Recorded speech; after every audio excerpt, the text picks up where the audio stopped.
Indonesia kembali berduka setelah kehilangan prajurit terbaiknya prajurit 1 Pratu Ida Bagus Putu saat proses evakuasi jasad tenaga kesehatan, Nakes Gabriela Meilani di distrik Kiwirok, Kabupaten Pegunungan Bintang, Papua.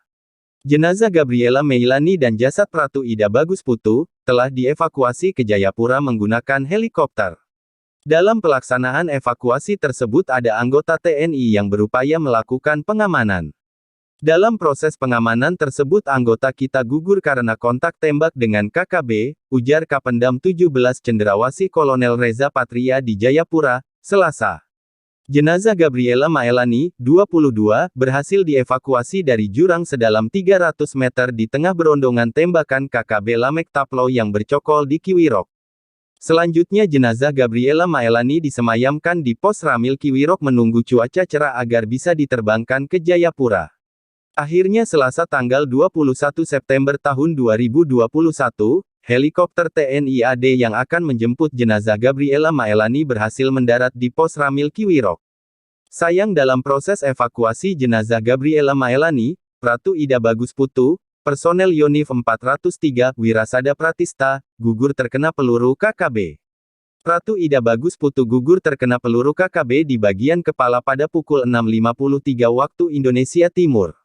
Adapun kronologi kejadiannya, pada pukul 5.15 waktu Indonesia Timur Pratu Ida Bagus Putu S bersama 5 personel Pos Ramil Kiwirok memasuki kedudukan PAM untuk pengamanan pendaratan helikopter. Pada pukul 6.30 waktu Indonesia Timur terdengar satu kali tembakan dari arah selatan pos. Pada pukul 6.53 waktu Indonesia Timur Pratu Ida Bagus Putu S terkena tembakan di kepala dan gugur di tempat. Meski mendapat serangan helikopter yang membawa jenazah Gabriela Meilani dan jasad Pratu Ida Bagus Putu tiba di lapangan Frans Kaisepo Markas Kodam 17 Cendrawasih pukul 12.40 waktu Indonesia Timur. Tampak puluhan anggota keluarga Gabriela Meilani turut hadir di lokasi pendaratan helikopter. Satgas Nemangkawi tiba di Kiwirok. Sebelumnya Satgas Nemangkawi yang berkekuatan 35 orang tiba di distrik Kiwirok setelah berjalan kaki dari distrik Oksibil selama 30 jam. Mereka sampai pada malam hari di distrik Kiwirok pada Senin malam. Pasukan sudah tiba di Kiwirok tadi malam mereka jalan 30 jam, ujar Direskrimum Polda Papua Kombes Faizal Ramadhani saat dihubungi melalui sambungan telepon, Senin. Kondisi keamanan di Kiwirok dalam 1 minggu terakhir tidak kondusif setelah kelompok kriminal bersenjata KKB pimpinan Lamek Taplo melakukan aksi kriminal di wilayah tersebut. Personel Satgas Nemangkawi, kata Faizal, bergerak cepat karena situasi keamanan belum dapat dikendalikan oleh aparat keamanan yang ada di Kiwirok. Saat tiba di Kiwirok, Satgas Nemangkawi terlibat kontak senjata dengan KKB. Pasukan terlibat kontak senjata di 4 titik di Kiwirok, kata dia. Faizal menekankan, tugas utama Satgas Nemangkawi adalah menguasai keadaan di Kiwirok dan memukul mundur KKB yang masih berada di sekitar daerah tersebut. Mereka masih ada sekitar 3 km dari Kiwirok, kata Faizal.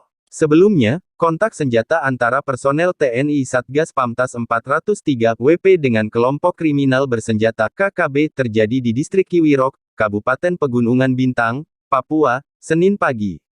Akibat kejadian yang berlangsung sekitar 4 jam tersebut, seorang anggota TNI mengalami luka tembak di bagian tangan dan sejumlah fasilitas umum dibakar. Senin, pukul 9 hingga pukul 13.15 waktu Indonesia Timur, di distrik Kiwirok telah terjadi kontak tembak antara personel Pos Kiwirok Satgas Pamtas 403 WP dengan KKB Ngalum Kupel pimpinan Lamek Taplo dan aksi pembakaran fasilitas umum serta pemukiman warga, ujar Dandim 1715 Yahukimo, Letkol Christian Iro, melalui pesan singkat, Senin. Fasilitas umum yang dibakar KKB adalah Puskesmas Kiwirok, Kantor Bank Papua Perwakilan Distrik Kiwirok, Kantor Distrik Kiwirok, Sekolah Dasar Kiwirok, dan Pasar Kiwirok.